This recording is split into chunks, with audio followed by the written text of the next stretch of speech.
नमस्कार. GM news मध्ये तुम्हा सर्वांचं मनापासून स्वागत आहे. होमिओपॅथी जसं आपण दिवसेंदिवस बघतो आहे की होमिओपॅथीकडे लोकांचा कल जो आहे तो वाढत आहे, पण अजूनही काही गैरसमज लोकांच्या मनामध्ये होमिओपॅथी बद्दल आणखीनही आहेत. होमिओपॅथी खूप लेट रिझल्ट देतं किंवा होमिओपॅथीचे रिझल्ट कमी आहेत असेही काही गैरसमज लोकांच्या मनामध्ये आहेतच, आणि हेच गैरसमज आज आपण दूर करणार आहोत. होमिओपॅथीने कॅन्सर सारखा आजार जो आहे तो पूर्णपणे बरा होत असतो, आणि याच्यावरती ट्रीटमेंट पद्धती, उपचार पद्धती नेमकी कशी आहे हेही आज आपण जाणून घेणार आहोत. आज मी आलेली आहे विश्वकर्मा होमिओपॅथी क्लिनिक अमरावती येथे.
इथले संचालक आहे डॉक्टर प्रकाश विश्वकर्मा सर.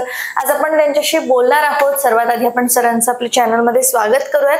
आणि मी सरांबद्दल तुम्हाला सांगू इच्छिते की सरांना जवळपास 22 वर्ष झाली आहेत आपल्या प्रॅक्टिसला. होमिओपॅथी सारख्या ट्रीटमेंटने सगळेच आजार सर दूर करीत आहेत. जसं सोरायसिस झालं, त्याच्यानंतर कॅन्सर सारख्या आजारावरती सर उपचार करीत आहेत. आणखीन बरेचसे असे काही आजार आहेत. त्यामुळे आपण मध्यंतरी बघितलेले होते की ब्लॅक फंगस नावाचा एक भयंकर आजार आपल्याला उद्भवत होता. तर यासारख्या आजारांवरती होमिओपॅथीमध्ये उपचार उपलब्ध आहेत. या सगळ्या आजारांवरती आज आपण बोलूयात. आणि सर्वात आधी आपण डॉक्टर प्रकाश विश्वकर्मा सरांचं आपल्या जीएम न्यूज मध्ये आपण स्वागत करूयात. सर, खूप खूप स्वागत आहे तुमचं आमच्या चॅनलमध्ये. जसं आता 23 वर्ष झाली आहेत, 22-23 वर्ष झाले आहेत आपल्याला सेवा देत असताना. होमिओपॅथीनी आपण सगळे जे आजार आहेत ते दूर करीत असतात. तर मला सांगाल की समर्थ होमिओपॅथी क्लिनिकची जी सुरुवात आहे अमरावतीमध्ये आपण कशी काही केलेली होती, किंवा होमिओपॅथीची ही जी वाटचाल आहे ती कशी राहिलेली होती, प्लीज आम्हाला सांगा. तर सुरुवात तर मी माझ्या गावापर्यंत, म्हणजे चांदूर रेल्वे म्हणून गाव आहे आमचं. इथनं तालुका प्लेस आहे, अमरावतीवरनं 30 किलोमीटर दूर. सुरुवात संकल्पना आम्ही तिथे केली 2002 ला. कारण का तळागळात आज माझे शेतकरी बांधव आहे आणि त्यांना वेगवेगळे आजार आहे. जसं वाताचं निरोगन होतं नाही होत, दम्याचं निरोगन होतं का नाही, अलर्जी, सर्दी पडसा, हे साध्या साध्या याच्यात शेतकरी बांधव आपले बघतो दिवसेंदिवस त्यांची क्रयशक्ती म्हणजे काम करायची जी ताकद आहे ती कमी होत आहे. आणि त्यांना हे भरपूर वेळा लक्षात येत नाही का असं काही औषधी आहे का. तर ते फक्त जातात आणि 2 सलाईन 1 इंजेक्शन घेऊन आपलं आजच्या दिवसाचं. हा कुठेतरी संकल्पना डोक्यात होती का ह्या शेतकरीसाठी आपण सुरुवात काहीतरी करूया. आणि तो बेस्ट पार्ट होमिओपॅथी मध्ये आहे, त्यामुळे आपण संकल्पना तिथंच चालू केली. आजपासून 22 वर्ष आधी आम्ही तिथे छोट्या छोट्या गावात कॅम्पेन घेऊन त्या कॅम्पच्या मार्फतातून होमिओपॅथीच्या बद्दल सांगितलं आधी, आणि त्यानंतर त्यांना क्लिनिक मार्फतातून आणि तिथनं गावातनंही आम्ही औषधी वाटप चालू केली. बिलकुल, जी आजही 22 वर्ष झाले तरी चालू आहे. बरोबर. म्हणजे आपल्या मातेतल्या लोकांना आपण कशी काय सेवा देऊ शकू, किंवा त्याचा आजार किंवा त्याचा त्रास कुठे आपण कमी करू शकू, हा एक उद्देश घेऊन तुम्ही पुढे. कारण का होमिओपॅथीमध्ये जर त्याची क्रयशक्ती वाढेल आणि तो जर माझा शेतकरी स्ट्रॉंग होईल तर तो आपल्यासाठी कुठेतरी चांगल्या प्रकारे शेतात राबेल किंवा तो पीक वगैरे पाणी करू शकेल. भारत हा कृषी प्रधान देश आहे, त्यामुळे शेतकऱ्याची जी जाणीव आहे, त्याची जी खंत आहे ती आपण जर सॉल्व्ह केली तर त्याचा एक आनंदही राहील. आणि आजही तळागळात आमचे शेतकरी बांधव येतात आहे आणि आम्ही औषधी त्यांना पुरवठा करतो. बिलकुल. सर, काय काय ट्रीटमेंट आपल्या इथे केली जाते समर्थ होमिओपॅथी? त्यानंतर एक संकल्पना ही होती का मानसिक आजार पासून किंवा मेंटल तणाव हा जो शहर भागात जास्त आहे, त्यामुळे आम्ही मग अमरावती इथे स्थापना केली दवाखान्याची. वेगवेगळे जे आजार आहे, मल्टिपल कॉम्प्लिकेशन मध्ये शुगर आहे, बीपी आहे किंवा थायरॉइड, आज प्रत्येक गृहिणी बघितली तर थायरॉइड पासून ग्रसित आहे. ह्या सगळ्या गोष्टींना आपल्याला कुठेतरी आजारांना औषधी आहे नाही आहे ह्या संकल्पनेत आपले 10-15 वर्ष निघून जातात आणि आपण फक्त एक औषधी डॉक्टरांकडनं घेतो, ते प्रॉपर ट्रीटमेंट करत आहे, नो डाऊट. पण हे सुधारणार कुठेतरी, हे आपल्याकडे संकल्पना आहे का?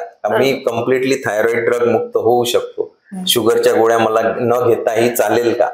ही कुठेतरी होमिओपॅथीमध्ये संकल्पना आहे. कारण का इथे आपण फक्त शारीरिक दोष न पाहता वेगवेगळे मानसिक आजारातून, मनातून तणाव निर्माण झालेल्या तणावातून आपण जेव्हा बघतो तर वेगवेगळे आजार येत आहेत. आज आपल्याला डॉक्टर, ॲलोपॅथी डॉक्टरही म्हणत आहे का बाबा तणाव काहीतरी घेत आहे तुम्ही, म्हणून आता तुम्हाला घेऊन, मग टेन्शन घेऊ नका म्हटल्यानंतर हा विषय होऊ नये. कारण का स्वभाव आहे, आणि स्वभावाला औषध खरंच आहे का कुठे, तर ते आहे. म्हणून आम्ही पूर्ण जी केस टेकिंग ज्याला म्हणतो आपण होमिओपॅथीमध्ये संकल्पना आहे काय काय, शारीरिक आणि मानसिक हे सगळं रूपाने पाहून पेशंटला एक औषध काढणे, हे होलिझम जे आहे म्हणजे कम्प्लीट शारीरिक आणि मानसिक अवस्थेची पूर्ण स्टडी करून औषध देणे, हे फक्त होमिओपॅथीमध्ये संकल्पना आहे. बरोबर. आणि शारीरिक आणि मानसिक आजारावरती ते समजून घेऊन त्याचं सगळी काही जाणीव घेऊन त्याचा जो आहे आपण तो अभ्यास करून मग त्याच्यावरती औषध राहतं. आणि जसं आपण आता बोललोय की टेन्शन घ्यायचं नाही, विषय तिथेच थांबत नाही, तर होमिओपॅथी जे आहे किंवा तुम्ही जे आहात ते मुळात टेन्शन वरतीच ट्रीटमेंट करते असं म्हणायला हरकत नाही, तणावावरतीच होमिओपॅथी ट्रीटमेंट करते असं म्हणायला आता हरकत नाही. सर, आता समर्थ होमिओपॅथी या क्लिनिक मध्ये आपण काय काय ट्रीटमेंट करताय किंवा मग कुठल्या कुठल्या आजारांवरती इथे उपचार होतो? उपचाराचं असं आहे की जे आज धकाधकीचं जीवन जर शहरात पाहिलं, जर मी अमरावतीला आणि नागपूरला काम करत आहे तर तिथे माझ्या लक्षात येते की जसं अमरावती एक आहे शहर, जिथे आपले मुलं इंजिनिअरिंग पासून आणि आपला बांधव बिझनेसच्या स्ट्रेस पासून जरी संकल्पना लक्षात घेतली तर रोज धकाधकीमध्ये जर मलाही, मी म्हटलं का तणाव काय आहे, तर मी म्हणेल की मला रोज दवाखान्यात यायचं आहे, मला पेशंट बघायचे आहे आणि त्यांना रिझल्ट द्यायचा आहे, हा माझा तणाव आहे. मग हा बॅक ऑफ द माइंड आहे, म्हणजे माझ्या मानसिक याच्यात फिक्स आहे, हा हळूहळू स्ट्रेसच्या रूपात येतात. जर मी ते काम करेक्ट केलं आणि मी आनंदी आहे, काम आवडीनं केलं आणि आनंदी आहे, तर मला आजार होणार नाही. बिलकुल. पण मी कुठेतरी जबरदस्ती कुठल्या तरी पेशंटला बघत आहे आणि मला मनातून माझी तयारी नाही, प्रेशर घेऊन जर आपण ते काम, किंवा मी त्याला ठीकही नाही करत आहे भरपूर औषधी देऊन, that create a self blaming, म्हणजे मी स्वतःला काही ना काही ब्लेम करेल रात्री झोपतानाच्या आधी. हे हळूहळू हळूहळू अशी रोज सायकल जेव्हा चालतं तेव्हा आपण त्याला म्हणतो का स्ट्रेस आला. डॉक्टर त्याला म्हणतात तणाव घेऊ नको, पण स्ट्रेस काय आहे, तर हा स्ट्रेस आहे वर्किंग स्ट्रेस. मुलांमध्ये अभ्यासाचा तणाव, परफॉर्म जर केलं तर मी हॅपी होईल, परफॉर्म नाही केलं तर हॅपीनेस नाही. तणावाचे वेगवेगळे प्रकार सुद्धा मिळतात जसं सांगितलेलं. एक्झॅक्टली. त्यामुळे बिझनेसवाल्याला आपल्याला धंद्याचा तणाव आहे, त्याला रोज जायचं आहे, तर ह्या सगळ्यातून एक आजाराचा दृष्टिकोन हळूहळू निर्मिती चालू होऊन जाते. मग आपले जे आजार आपल्याला बुजुर्ग म्हणे किंवा पुरख्यापासून जे मिळालेले आपल्याला, जे आईला आहे, बाबांना आहे, त्याला आपण मग बळी पडणं चालू होतं. मग इथे जेनेटिक अनुवांशिक आजार ज्याला म्हणूया, त्या अनुवांशिक आजाराला कुठे औषध आहे? फक्त जाऊन डॉक्टरांकडनं औषधी घेणे आणि घरी बसणे, हा विषय सध्या चालू राहतो. मग याला कुठेतरी उत्तर आहे का? ह्या ऑटो इम्युन म्हणजे स्वप्रकार आलेल्या आजारांना कुठेतरी उत्तर जर आहे तर ती राईट होमिओपॅथीमध्ये. राईट होमिओपॅथी म्हणजे काय का, मग ही सगळं आपण जे बोललो मानसिक अवस्था, शारीरिक अवस्था, ह्या सगळ्याचा अभ्यास करून एक औषध काढलेली, जे औषधी काढतो डॉक्टर प्रॉपर वेनी, सिंगल डोस थेरपी, त्याला आपण राईट होमिओपॅथी म्हणतो. म्हणजे आपण होमिओपॅथी कुठेही घेतली तर मग त्याला उत्तर मिळेल का नाही मिळेल ही शाश्वती नाही. पण जसं तुम्ही सांगितलेलं आहे की जर आपण कुठलं काम करतोय किंवा कुठली तरी जबाबदारी आपल्यावरती आहे, ती जर आपण आवडीने पाडली तर तिथे तणाव येणार नाही. आपण आवडीने करतो आहे ते काम आहे, आणि जर आपण मग हळूहळू त्याचं तणावामध्ये रूपांतर होतं, टेन्शन मध्ये रूपांतर होतं. पण हेच टेन्शन घालवण्यासाठी किंवा हा तणाव कमी करण्यासाठी होमिओपॅथीमध्ये काही ट्रीटमेंट अवेलेबल आहे का, किंवा आपण काय उपचार करीत आहात तणावावर? तर तणावाचा हा विषय आहे की प्रत्येकाचा एक जन्मतः एक स्वभाव आहे. तो कोणी अँक्शियस आहे, म्हणजे अँक्शियस म्हणजे कसं, त्याला भीती वाटते, बाहेर काही दंगे फसाद झाले तर हा पहिलेच घाबरत आहे. पोलिसाला बोलवू का काय करू, एक त्याची आहे, एक तो म्हणत आहे दुसरा का मी जाऊन फाईट करेल. हे वेगवेगळ्या प्रकारच्या स्वभाव आहे. मग हे स्वभाव बघून आणि त्यांना कॅच करून किंवा त्यांच्यात आपल्या तपासणी माध्यमातून आपण पाहून त्यांना अनुरूप एक औषध काढायची, ज्याने याची जी लेवल ऑफ स्ट्रेस आहे, जशी 100 लेवलवर त्याची तणाव आहे, तर त्याला 50 लेवलवर जर आणला आपण, 50 लेवलवर त्याचा तणाव मेडिसिननी कमी झाले आहे, तर त्याचे आजाराचे आपोआप, म्हणजे शुगर असेल तर ते शुगर कमी होईल, बीपी असेल तर बीपी कमी होईल, झोप न येणे, तणावामुळे बेचैन राहणे, रात्र दिवस खूप जास्त अँक्शियस राहणे कामाबद्दल किंवा स्वतःच्या जे काही जीवन उपयोगी कामं करत होतो, ह्याचा आपोआपच कमी असल्यामुळे स्ट्रेस फ्री होईल तो. आणि स्ट्रेस फ्री झाला का तो आम्ही पहिला फॉलोअप जेव्हा घेतो पेशंटचा, का औषधी दिल्यानंतर तुम्हाला कसं वाटतं, आम्ही हे विचारत नाही की तुमचं दुखणं कसं आहे, आम्ही विचारत आहे का तुम्हाला वाटत कसं आहे आपलं औषध. मेडिसिन दिल्यानंतर कुठे तुम्हाला फ्रेश वाटते, तुम्हाला ताकद आल्यासारखी वाटते, किंवा तुम्हाला आता काहीतरी मानसिक तणाव कमी झाला, फ्रेशनेस आला वाटतोय का, हा सगळा फॉलोअप राहतो. बिलकुल सर. आता 22 वर्ष झाली आहेत, एवढ्या वर्षापासून आपण सेवा देत आहे होमिओपॅथी तज्ञ म्हणून. आपले जे एज्युकेशन आहे, जे प्रशिक्षण आहे, ते कुठनं झालंय त्याहीबद्दल मला ऐकायला आवडेल. इथे असं आहे की होमिओपॅथिक डिग्री म्हणजे BHMS पार्ट आम्ही डॉक्टर ढोले सरांचा माझे गुरुही आहेत अमरावतीवरनं, त्यांच्याकडनं केलं, आणि पोस्ट ग्रॅज्युएशन मी औरंगाबादनं केलं. बरं, अच्छा. आणि मग त्याच्यानंतर आपण इथे प्रॅक्टिस चांदूर रेल्वे, नंतर अमरावती आणि नागपूर असं. सर, आता काही खेडेगावांमध्ये सुद्धा तुम्ही कॅम्प घेतलेले आहेत जसं तुम्ही सांगितलेलं आहे, आणि आताही तुम्ही जाऊन तुम्ही ट्रीटमेंट करताय वेगवेगळ्या गावी जाऊन, आणि वेगवेगळ्या रोगांवरती, आणि विशिष्ट दिवस तुम्ही ठरवलेले असतील काही तिथे जाण्याचे. काय जाणून येत आहे किंवा मग जे खेड्यातली आजार आहे आणि शहरातील आजार आहे, काही तफावत आढळून येते, काही फरक? पहिले जास्त होती, आता थोडी कमी झाली. पहिले एक तफावत म्हणूया का, तणाव आपल्या गावाखेड्यात जे राहतं का जरूरत कमी आहे, गरजा कमी आहे, तर तणाव कमी आहे. शहरात हे पाहण्यात येतो की आमच्या गरजा खूप वाढत चालल्या, तर आमचे एक्सपेक्टेशन प्रत्येक गोष्टीत जास्त असल्यामुळे आम्ही तणावात राहतो. बरोबर. हा फरक आधी होता, पण आता ग्रामीण असा पार्ट मला नाही वाटत कुठे आहे. ग्रामीण मध्ये मोबाईलद्वारे किंवा इंटरनेटद्वारे आता आपण तणाव पाठवून दिलेला आहे. आता ते लोकही, त्यांनाही प्रोग्रेस पाहिजे आमच्या गावकऱ्यांना, गावकऱ्या मुलांना, मग ते सातत्याने ते स्ट्रगल आलेलं आहे, आणि म्हणून आता इकडचे आणि तिकडचे आजार दोन्हीकडे सारखे आले असं मला वाटतं. बिलकुल. तर सरांनी सांगितलेलं आहे की असं कुठेच त्यांना जाणून येत नाहीये की गावातील आजार आणि शहरातील आता स्पेसिफिकेशन नाही आहे आजारांबद्दल. पहिले होतं, आता शुगरही तिथे मिळत आहे, वातही तिथे मिळत आहे, बीपी मिळत आहे, कॅन्सरही मिळत आहे. बरोबर. सर, आता नुकताच कोरोना होऊन गेलेला आहे, आणि कोरोना नंतर बऱ्याच लोकांनी वॅक्सिन सुद्धा घेतलेले आहेत, तर या वॅक्सिनचे काही परिणाम सुद्धा काही लोकांना जाणून दिसलेले आहेत, साईड इफेक्ट्स दिसलेले आहेत. तर तुमच्या मते किंवा ऍज अ होमिओपॅथी तज्ञ म्हणून तुम्हाला काय लक्षात आलेलं आहे किंवा काय दिसलंय आतापर्यंत वॅक्सिन घेतल्यानंतर रुग्णांमध्ये?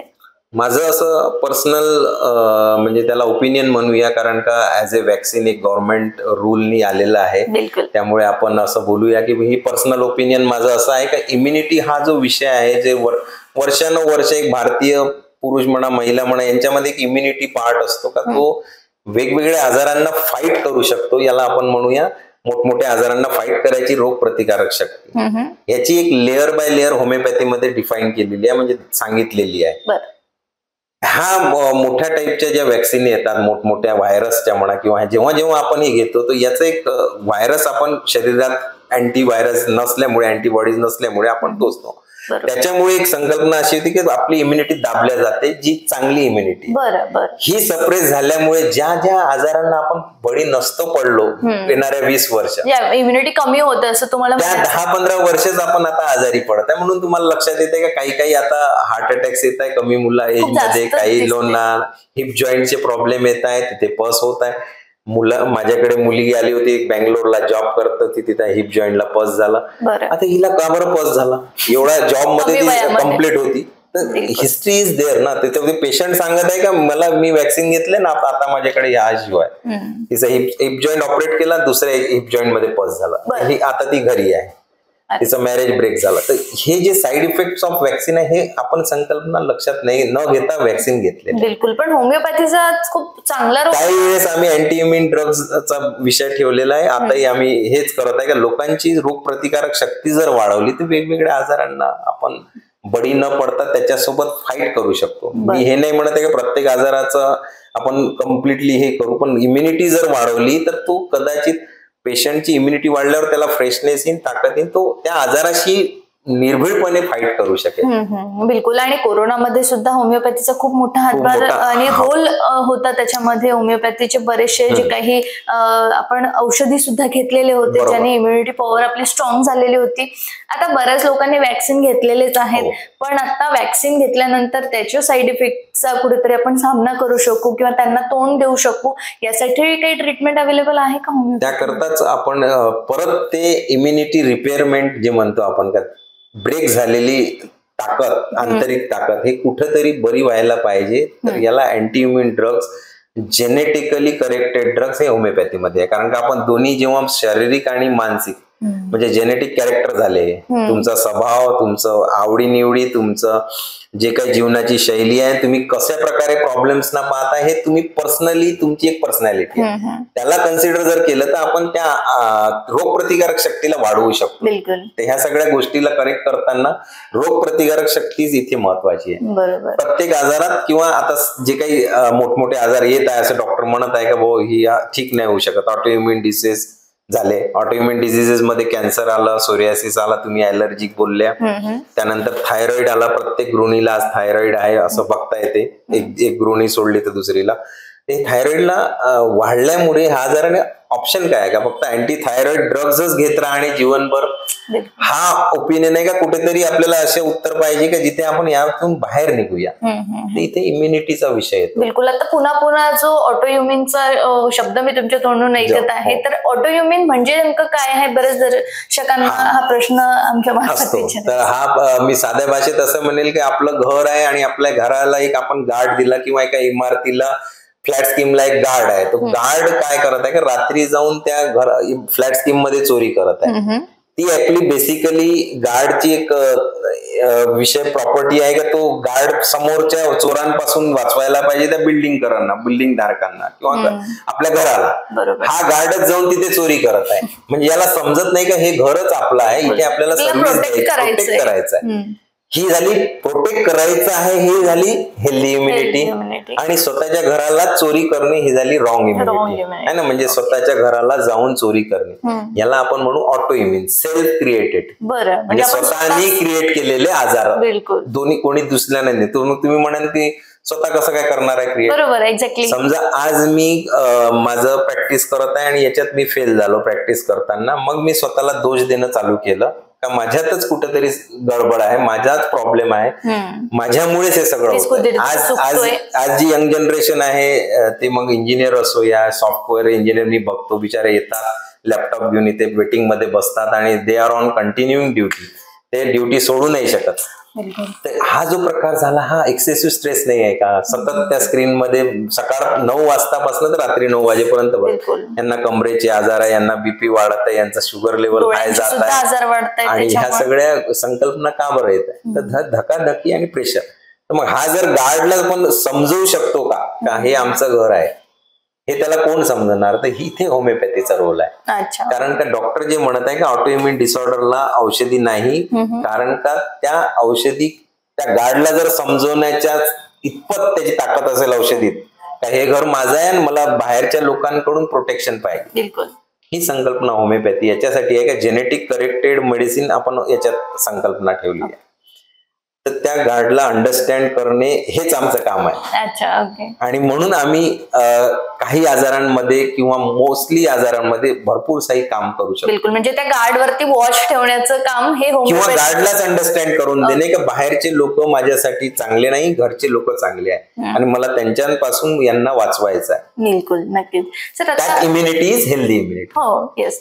आता सरांनी सांगितलेलं आहे की आपण आपल्या शरीराकडे तेवढं लक्ष द्यायला पाहिजे आणि उदाहरणा थ्रू आपल्याला खूप खूप छान असं सरांनी सांगितलेलं आहे, जे की समजायला आपल्याला इझी केलेलं आहे. सर आता ब्लॅक फंगस नावाचा आजार सुद्धा खूप मोठ्या प्रमाणात विस्तार झालेला होता. त्या ब्लॅक फंगसचा बरेच जे काही लोक आहेत त्याला ग्रासलेले होते. तर ब्लॅक फंगस हा आजार का बरं झालेला असावा किंवा मग त्याच्यावरती तुम्ही काय ट्रीटमेंट केलेली होती? नाही, हे आढळलं आपल्याला का कोरोनामध्ये मोस्टली पेशंट ऍडमिट झाले आणि त्यांना अँटी व्हायरल हा खूप प्रमाणात देण्यात आल्या आणि it is like heavy doses जे आपण कधी पाहिलेले नाही होते आणि त्यामुळे शारीरिक क्रिया, शारीरिक इम्युनिटी, त्याला आपण रोगप्रतिकारक शक्ती म्हणून ती दाबल्या गेली. म्हणून तो उफाडून आलेला जो ब्लॅक फंगस हा नेहमी सगळ्या शरीरात होता, फक्त तो स्टिम्युलेट झाला कारण का रोगप्रतिकारक शक्ती तिथे कमी झाली म्हणून त्यांनी बळावलं आणि त्यानंतर त्यांना सगळ्यांना ते ब्लॅक फंगस लक्षात आलं. पण हे कॉम्प्लिकेशनच होतं एक कोरोनाचं. येस, बिलकुल. आणि मल्टिपल ट्रीटमेंटमुळे मग इथे आम्ही काम काय केलं का त्या पेशंटचं परत स्वभाव गुण, मानसिक त्या आजारात सुद्धा आम्ही ते पकडलं आणि त्यावर औषध त्यावेळेस त्या कोणी भीतीमध्ये गेला, कोणी कशा कारणाने गेला. तर हे ब्लॅक फंगस सगळ्यांना नाही झालं, कोरोनाच्या पर्टिक्युलर लोकांना झालं, ह्यांनाच का बरं झालं याची ती संकल्पना करून औषधी दिली. बिलकुल, म्हणजे त्यांचे केस सुद्धा तुम्ही हाताळले, त्याचा सुद्धा तुम्ही अभ्यास करून मग त्याच्यावरती त्यांना मेडिसिन दिलेले होते. ते झालेलं आहे. बिलकुल. तर आता सर मला एक विचारायचं आहे की बरेच आता जे कपल आहेत किंवा आता नव्याने ज्यांची काही लग्न झालेले आहेत, वंध्यत्वाचं खूप जास्त प्रमाण आपल्याला बघायला मिळत आहेत. तर याला कारण काय? याला एक आपण आतापर्यंत तणावाबद्दल बोललो, जसं मी फक्त पुरुषांबद्दल बोललो का इंजिनियर आहे, मी आहे, डॉक्टर आहे, मुलं आहे आजचे जे, तसंच आपली मुलगी जेव्हा लहानपणापासून एक आई वडिलांकडे प्रोटेक्टिव्ह नेचर मध्ये वाढलेली मुलगी असते किंवा तिला सगळं मिळतं आणि एक नवीन एन्व्हायरमेंट मध्ये नवीन याच्यात जेव्हा दुसऱ्या घरी जाते ती, तिथे वेगवेगळे लोक मिळतात. ते लोक तिला कशा प्रकारे हाताळतात पहिल्या 2 वर्ष, यावर सगळं पूर्ण जीवन तिचं खेळलेलं असतं. त्या पहिल्या 2 वर्षात मला वाटते लोकांनी तिला सपोर्ट दाखवला किंवा एक आनंदमय कसं करता येईल तो वातावरण क्रिएट केला. कारण का ती सुद्धा दुसऱ्यांची मुलगी नाही, आपली मुलगी आहे, ही जी संकल्पना जर त्यांनी हाताळली असती तर एवढे वंदत्वाचे विषयच नसते आले. कारण हा स्ट्रेस आहे आणि पहिल्याच वर्षीच जर मूल बाळ नाही झालं तर लोकांचे प्रश्न चालू होऊन जातात. म्हणजे अजूनही आमचा समाज असा आहे का 1 वर्ष झालं तर मूल झालं नाही का, 1.5 वर्ष झाले मूल अजून झालं नाही. हा नवीन दाम्पत्यावर खूप मोठा प्रेशर आहे. बरोबर. त्यांना असं वाटतं की आपण कुठेतरी फेल झालेलो आहोत आणि ह्या सगळ्या परिस्थितीत ते धावपळ करतात गायनेकोलॉजिस्टकडे. त्यामुळे वेगवेगळ्या ट्रीटमेंटला ते पहिल्याच 2 वर्षी बळी पडतात आणि तिथून सगळी सायकल चालू होते. इकडे तणाव, दर महिन्याला पाळी येणे हे तिला तणाव आहे, पाळी आली नाही पाहिजे, बच्चू राहायला पाहिजे, ही तिच्या पर्सनली तणावामध्ये. म्हणजे तिथे सगळं खेळ हा चालू होतं का मूल पाहिजे. ऍक्च्युली मूल ही संकल्पनाच नाहीये, देवानी ते ठरवलेलं आहे की हे नैसर्गिक आहे, तुम्हाला लग्नच करायचं आहे, मुलाकडे नाही पाहायचं, ते मूल आपोआप होईल. पण हा सगळा विषय आता तणाव आणि प्लॅनिंग मध्ये आल्यामुळे वेगवेगळा तणाव निर्माण झाला आणि म्हणून मल्टिपल ट्रीटमेंट चालू राहतात. पण तणाव कारण काय आहे हे कोणी शोधत नाही. पण बऱ्याचदा सर असंही आपण ऐकतो की काही पुरुषांमध्ये सुद्धा प्रॉब्लेम आहे, त्याचं कपलने होमिओपॅथी. त्यामुळे आम्ही काय करताय की दोघांचंही वेगवेगळे केस घेत आहे आणि त्यांचे जे काही कारण असेल, जिथे जसं मुलीला किंवा स्त्रीला म्हणा की ती सेन्सिटिव्ह आहे, कोणाच्या बोलण्याचं तिला प्रेशर येत आहे, लगेच तिला रडायला येत आहे, ती घाबरत आहे, जर औषधी दिले तर हे सगळे लक्षणं तिचे कमी होईल, ती फेस करेल, ती 2 शब्द बोलेल किंवा तिला तणाव येणार, हिंमत येईल. ह्या मानसिक लेवलवर जर हे सगळं अडॅप्ट केलं तिने तर शरीर आपोआप सुधरेल. म्हणून पाळीचे प्रॉब्लेम आज मुलींना नाही. बरोबर. तर आता सरांनी सांगितलेलं आहे की ज्या काही महिला आहेत काही उशिरा पण लग्न होतात, काही महिलांनी त्याच्यामुळे उशिराही होतात, त्यामुळे शारीरिक क्रिया बरोबर आहे तुमचं. पण त्या लेवलवर ते मी परत सांगेल का शरीर आणि मन हे काही वेळ नसतं. जर ते हेल्दी असेल तर मी पाहिलं का 42 इयर्स ऑफ एज मध्ये मूल निर्मिती होते, असं काही आहे. ओके सर, आता काही त्वचेचे विकार सुद्धा दिवसेंदिवस वाढत आहेत. आता त्यालाही कारण एक तणावाचंही असू शकतं, पण जे काही त्वचेचे विकार दिवसेंदिवस वाढतायत महिलांमध्ये आधी होते पण आता पुरुषांमध्ये देखील तेवढेच जास्त वाढत आहेत. तर या त्वचेच्या विकारांवर किंवा मग सोरायसिस सारख्या आजारांवरती आपल्या इथे काय ट्रीटमेंट उपलब्ध आहे? सोरायसिस मध्ये परत तेच कारण सेम आहे. ऑटो इम्युन डिसऑर्डर मध्ये येतं. लिकोडर्मा, पांढरे डाग आज कॉमन पाहिले मी मुली बिचाऱ्या त्याच्यापासून खूप सफरर आहे आणि सफरिंग चालू आहे, म्हणजे त्यांचं म्हणजे आजही आमच्या समाज त्यांना ऍक्सेप्ट न करतात. छोटे छोटे डाग पाहून घाबरून जातात, त्यांचे मॅरेजेस होत नाही. खूप सिंपल आजार आहे. प्रॉपर औषधी जर गेल्या मला वाटते आणि त्यात टू बी राईट होमिओपॅथी, तर हे आजार आपण काढू शकतो. आम्ही स्वतः पाहिलेलं आहे की खूप मुलींचे लग्न जे थांबलेले होते, चांगल्या औषधी घेतल्यामुळे ते डाग रिपेअर होतात आणि इम्युनिटी रिपेअर होते, त्यामुळे ते ठीक होतात. बिलकुल. पण सर आता होमिओपॅथी जे तुम्ही सांगितलेलं आहे की होमिओपॅथीमध्ये या आजारावरती ट्रीटमेंट उपलब्ध आहे, होमिओपॅथी डॉक्टर्स हे खूप झालेले आहेत, भरपूर आहेत अमरावतीमध्ये देखील किंवा मग आणखीन बाकीच्या गावांमध्ये देखील. तर मग आपण कोणत्याही होमिओपॅथी तज्ञांकडे गेलो तर हा विषय मी पहिले हा मांडला की होमिओपॅथी सगळीकडे करेक्ट राईट होमिओपॅथी म्हणजे काय आहे की डॉक्टर हॅनिमन सरांनी जे आमचे होमिओपॅथिक डिस्कव्हरर आहे, ज्यांनी जनक आहे, त्यांनी जे होमिओपॅथी संकल्पना दिली होती का फक्त एक शरीराला पाहून औषधी देणे नसतं. होमिओपॅथी म्हणजे हे नाही का माझं जोड दुखत आहे, डॉक्टर तुम्हाला औषध द्या. मग हा जोड का बरं दुखत आहे, किंवा ह्या लिव्हर मध्ये का बरं प्रॉब्लेम आहे, किंवा हार्ट मध्ये का बरं प्रॉब्लेम, याची संकल्पना ही आहे का मी काही वर्षापासून एक तणाव घेतलं किंवा माझ्या काही प्रॉब्लेम्स आल्या जीवनात, त्याच्यानंतर कुठेतरी मी सॉल्व्ह नाही करू शकलो, तर मला वाटलं काहीतरी माझ्यामुळे झालेलं आहे. ही जर त्याची थॉट प्रोसेस सतत आहे, म्हणजे ते वैचारिक संकल्पना त्याची सतत आहे, तर कुठेतरी दुखणं चालू झालं. मग मी पेन किलर किंवा दुखण्याच्या गोळ्या न देता मी विचार करेल का ह्यांनी जीवन मागच्या 10 वर्ष 5 वर्षात काय केलं, इतिहास काय होता, त्याची हिस्ट्री काय होती, that is history, that is case taking. मग त्यावर आम्ही जातो. आणि याच्यात होमिओपॅथीमध्ये 3000 ते 5000 औषधी आहेत, ती पर्सनॅलिटीवर आहे वेगवेगळ्या. मग आम्हाला तिथून एक बॉटल काढायची आणि याला द्यायची. बिलकुल. पण ते ओळखणं आणि शारीरिक आणि मानसिक दोष दोन्ही कव्हर करणं, आणि त्याला आपण म्हणू होलिझम, ज्याला आपले पंतप्रधानांनी एक अंबानीच्या तिथे हॉस्पिटल मुंबईला मधात त्यांनी इनॉग्रेट केलं आपले पंतप्रधानांनी, तेव्हाही त्यांनी वर्ड युज केलं की आजकाल फक्त तुम्ही ॲलोपॅथीवर डिपेंड नका राहू, तुम्ही आता होमिओपॅथी सारख्या पॅथीवरही जा, जिथे person as a whole they consider करतात, नॉट ओनली पर्टिक्युलर जॉईंट किंवा पर्टिक्युलर ऑर्गन. आपल्याला पूर्ण पर्सन होल, जर होलिझम हा विषय आणणार तर आपण पूर्णपणे आजार दुरुस्त करू शकतो. बिलकुल. पण सर आता आपण होमिओपॅथी बद्दल आज बोलतोय, होमिओपॅथी मध्ये मुळातूनच आजार नष्ट करण्याची जी शक्ती आहे, जसं तुम्ही आता सांगितलेलं आहे, मागची जी हिस्ट्री म्हणजे 11 वर्षांच्या अगोदर त्या पेशंट सोबत काय झालंय, काय घडलंय, ती हिस्ट्री तुम्ही जाणून घेऊन मग त्याच्यावरती ट्रीटमेंट करतात. तर असं म्हणायलाही आज हरकत नाही की होमिओपॅथी हे मुळातून आजार नष्ट करण्याची पॅथी आहे. तर मला यानंतर हे विचारायचं आहे की भरपूर काही गैरसमज लेखीन लोकांच्या मनामध्ये आहे की होमिओपॅथी खूप लेट रिझल्ट देतं किंवा मग पाहिजे तेवढे रिझल्ट होमिओपॅथीचे नाहीये. तर याला कारण काय असू शकतो? एक होमिओपॅथी तज्ञ म्हणून तुमचं मत काय यावरती? यात परत तोच विषय येतो का आपण रुग्णाची अवस्था, मानसिक शारीरिक सगळं जेव्हा आपण गृहीत धरतो आणि करेक्ट डोस देतो, तर आम्ही भरपूर वेळा इथेच पेशंटला वेट करायला लावतो 3 डोस देऊन. 15-15 मिनिटांनी जर 3 डोस दिलं तर तेव्हाच लक्षात येऊन जातं का औषध करेक्ट आहे का नाही. म्हणजे homeopathy is such a fast system. आपण जे म्हणत आहे की लेट इफेक्ट मिळतात तसं आता काही नाही राहिलं. आपण अर्ध्या पाऊण तासात एक पेशंटला आणून त्याला कन्सिडर करून आपण औषधी दिल्यानंतर लक्षात येते का त्याला कुठेतरी दुखणं कमी झालं का, कुठेतरी मनाचा तणाव कमी झाला का, इथेच बसून आम्ही विचार करणार औषध दिल्यावर. म्हणजे आम्ही त्याला 8 दिवस नाही 10 दिवस नाही असंही नाही पाहायला लावत. एक वेळा आम्हाला श्युअरिटी झाली, माहीत झालं, ऍश्युअर झालो का या मेडिसिननी याला फरक पडला, मग आम्ही पेशंटला. म्हणजे सगळ्या गोष्टी जशा ऍडव्हान्स झालेल्या आहेत तसं आता होमिओपॅथी सुद्धा ऍडव्हान्स आहे. म्हणजे 15 ते 20 मिनिटात किंवा अर्ध्या तासात ते 1 तासात आपल्याला रिझल्ट देता येते होमिओपॅथी. ते मग तापासो बच्चूचा किंवा एखाद्या जीर्ण आजारात काही पेशंटला दुखणं असो. तर जे गैरसमज आजपर्यंत आपल्या मनामध्ये घोळत होते की होमिओपॅथी खूप लेट रिझल्ट देतं, तर मी आज सगळ्या दर्शकांना हे सांगू इच्छिते की होमिओपॅथी आता लेट रिझल्ट देत नाही.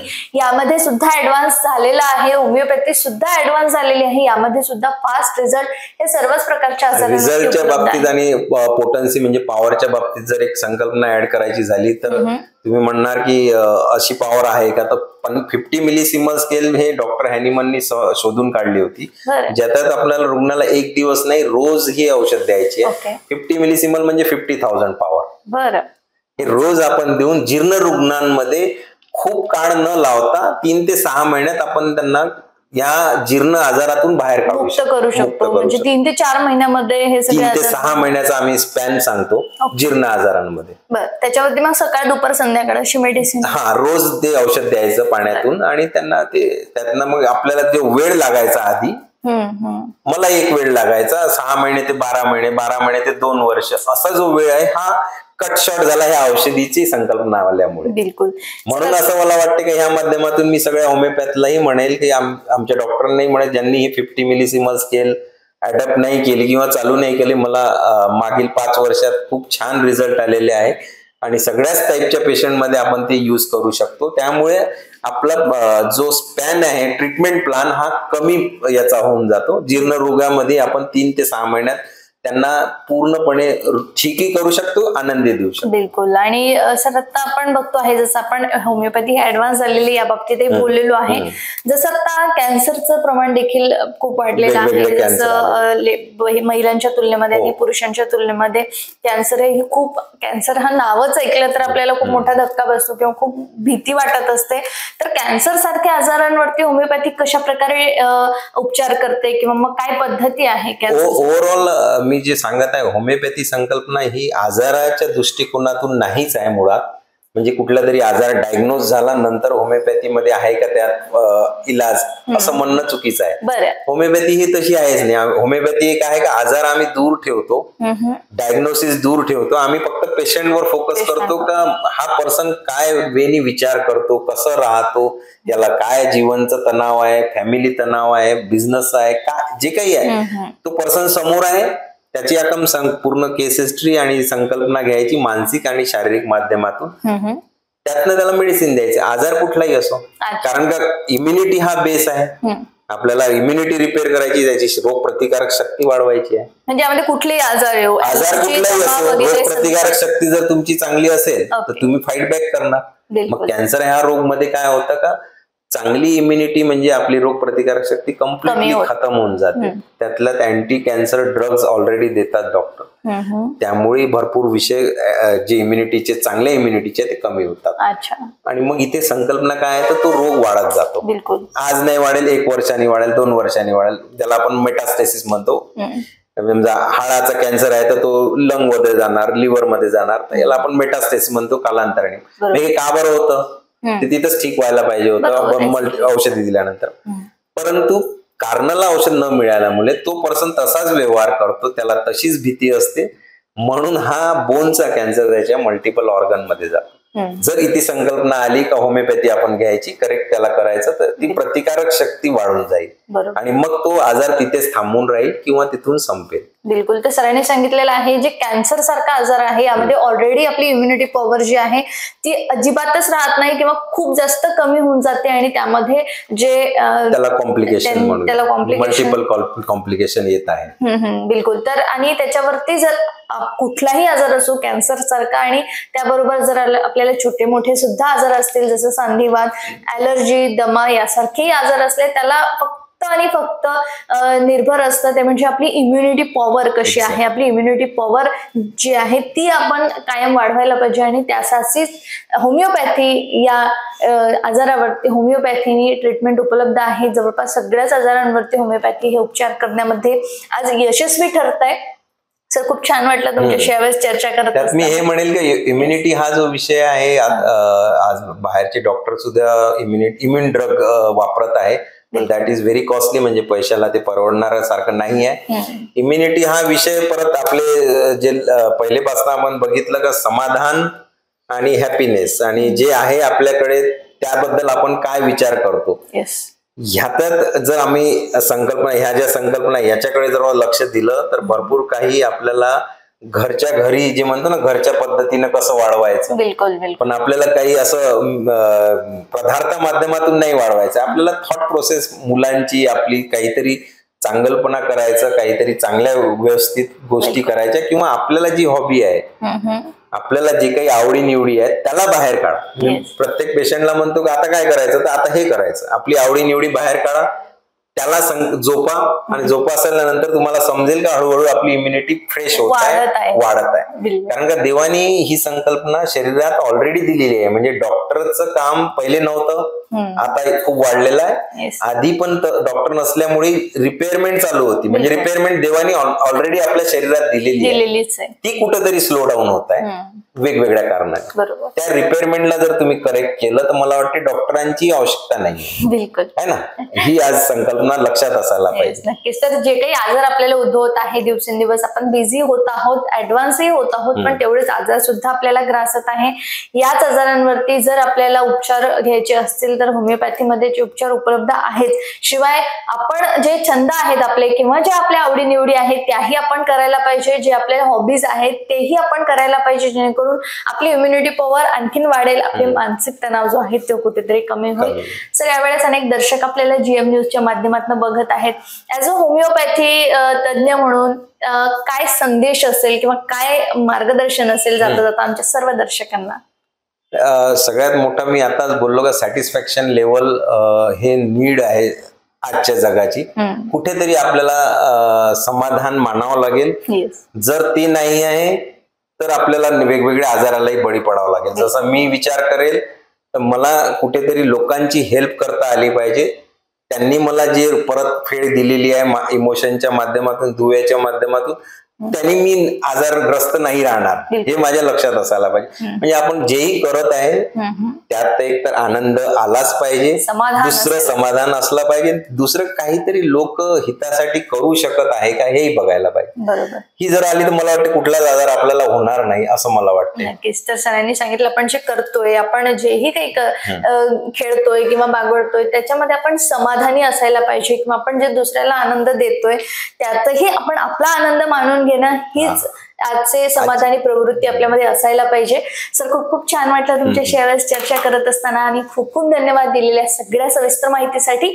आणि आमच्या जीएम न्यूजला तुम्ही तुमचा अमूल्य वेळ, अमूल्य मार्गदर्शन केल्याबद्दल तुमचे खरंच खूप खूप आभार. धन्यवाद. आणि आपलं शारीरिक आणि मानसिक दोन्ही आरोग्य आपल्याला लाभो ही श्रीचरणी इच्छा. Thank you so much. तर हे होते माझ्यासोबत डॉक्टर प्रकाश विश्वकर्मा सर. आपण बघितलेलं आहे की होमिओपॅथी आपल्या आजारांवरती कशा प्रकारे उपचार करते आहे, किंवा मग आपण जे काही ट्रीटमेंट घेतो आहे होमिओपॅथी कशी बेस्ट आहे हे आज आपल्याला सरांनी सांगितलेलंच आहे. पण काही जरी प्रश्न असतील तुमच्या मनामध्ये, तुम्ही कमेंट बॉक्समध्ये जाऊन टाईप करू शकता. तुम्हाला तुमची प्रश्नांची उत्तरे सुद्धा मिळून जातील.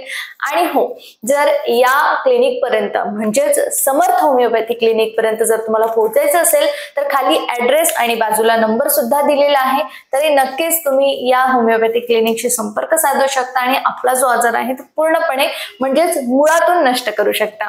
तुर्तास मी नेहा तुम्हा सर्वांची रजा घेतेय. बघत रहा गजर महाराष्ट्राचा.